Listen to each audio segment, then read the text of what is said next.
तर महाराष्ट्रात महानगरपालिकांची रणधुमाळी आता सुरू झाली आणि तिकडे अहिल्यानगरमध्ये देखील मविया आणि महायुतीकडून मोर्चे बांधणी करण्यात आलेली आहे। यावेळी अहिल्यानगरमध्ये सत्ता कोण राखणार, अहिल्यानगरमध्ये कोणाचं पारडं जड आहे, कोणाला धक्का बसण्याची शक्यता आहे, पाहूया आमचा खास रिपोर्ट हवा कुणाची।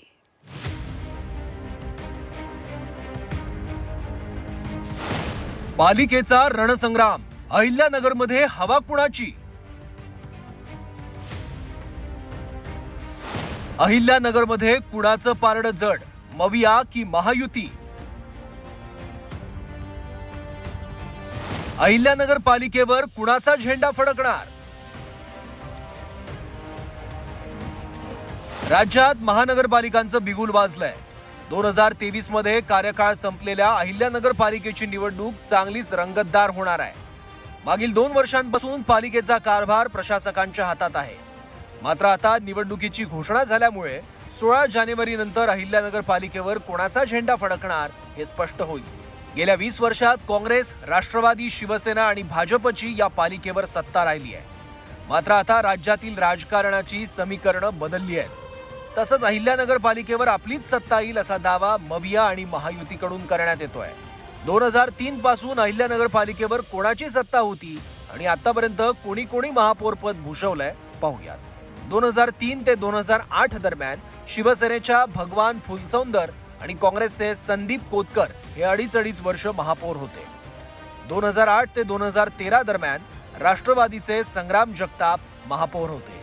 त्यानंतर शिवसेनेच्या शीला शिंदे, 2013 ते 2018 दरम्यान राष्ट्रवादी काँग्रेसचे संग्राम जगताप, राष्ट्रवादीचे अभिषेक कळमकर आणि शिवसेनेच्या सुरेखा कदम हे महापौर होते।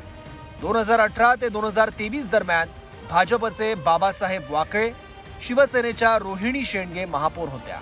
2018 मध्ये अहिल्यानगर पालिकेत शिवसेनेनं सर्वात जास्त जागा जिंकल्यात। मात्र भाजपनं राष्ट्रवादी काँग्रेसच्या पाठिंब्यावर महापौर बसवला। मात्र 2019 मध्ये मवियाची स्थापना झाल्यानंतर राष्ट्रवादी काँग्रेसनं भाजपला दिलेला पाठिंबा काढून शिवसेनेला दिला आणि त्यानंतर शिवसेनेच्या रोहिणी शेंडगे महापौर झाल्या। 2018 मध्ये कोणाला किती जागा आल्या ते पाहूयात। अहिल्यानगर महापालिकेत एकूण जागा आहेत 68। 2018 मध्ये शिवसेनेनं 24 जागा जिंकल्या, राष्ट्रवादीनं 18, भाजपनं 14, काँग्रेसने 5, बसपाने 4, सपाने 1 आणि इतर 1 असं पक्षीय बलाबल अहिल्यानगर महापालिकेत होतं। महाराष्ट्रात आधी शिवसेनेत एकनाथ शिंदे यांनी बंड केलं, तर राष्ट्रवादीत अजित पवारांनी। त्यामुळे अहिल्यानगरमध्ये सध्या राजकीय समीकरण बदललंय। 2 शिवसेना आणि 2 राष्ट्रवादी असल्यामुळे अनेकांनी ठाकरे आणि शरद पवारांची साथ सोडली आहे। आता कोणाकडे किती नगरसेवक आहे ते बघा।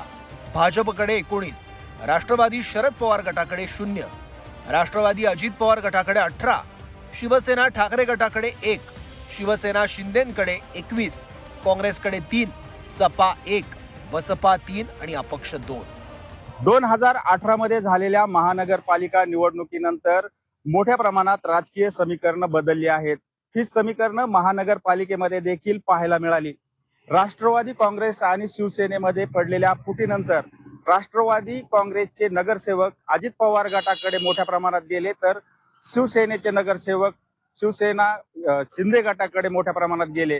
असं असलं तरी महाविकास आघाडीमध्ये असलेले नेते यांनी या महानगरपालिका निवडणुकीमध्ये आपलाच विजय होईल आणि आपलं अस्तित्व टिकेल यासाठी कंबर कसली आहे।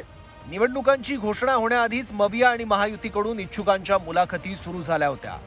मात्र अहिल्यानगरमध्ये इच्छुकांचा ओढा अजित पवारांची राष्ट्रवादी, भाजप आणि शिंदेंच्या शिवसेनेकडे असल्याचं दिसतंय। आता शिवसेना एकनाथ शिंदे साहेबांची शिवसेना असेल किंवा भाजप असेल किंवा आमदार संग्राम जगताप यांच्या नेतृत्वाखाली राष्ट्रवादी काँग्रेस असेल, यांच्याकडे उमेदवारांसाठी झुंबड उडवलेली आहे। म्हणजे आता आपल्याला हे बघायचंय, जर समजा युती राहिली तर या संख्याबळातून बंडखोरी किती होते हा एक त्या पाठीमागचा पार्ट आहे। जर उद्या महायुतीची उमेदवारी महायुती एकत्र राहिली आणि महायुती उमेदवारी मिळालीच नाही तर आता थांबायला कोणी तयार नाही। मग महायुतीची बंडखोरी जर समजा महाविकास आघाडीकडे टर्न झाली तर कदाचित या ठिकाणची पुढची जी निवडणूक आहे ती खूप अतिरंजित पाहायला मिळेल। हे नाही 2018 मध्ये अहिल्यानगर महापालिकेत शिवसेना आणि राष्ट्रवादीचा वरचष्मा होता। मात्र आता दोन्ही पक्षांमध्ये फूट पडली आहे। मविया महायुती अहिल्यानगर पालिकेत एकत्र लढणार की स्वतंत्र हा देखील प्रश्न आहे। त्यामुळे अहिल्यानगर पालिकेत कोणाचा झेंडा फडकणार हे पाहणं महत्वाचं ठरणार आहे. अहिल्यानगर शहरामध्ये युती आणि आघाडीच्या सर्वच पक्षांना शहरातील वातावरण आपल्या पक्षाला अनुकूल असल्याचा आत्मविश्वास आहे. आगामी काळामध्ये हे सर्व पक्ष कोण आघाडी करतो, कोण युतीमध्ये राहतो हे अजून ठरलेलं नसलं तरी सर्वांनाच आपला अस्तित्व सिद्ध करायचं आहे. मात्र निवडणुकीमध्ये आता कोण अस्तित्व सिद्ध करतो आणि कोण अस्तित्व सिद्ध करायला कमी पडतो हे पाहावं लागणार आहे. लैलेश बारगजे, जी 24 तास, अहिल्यानगर.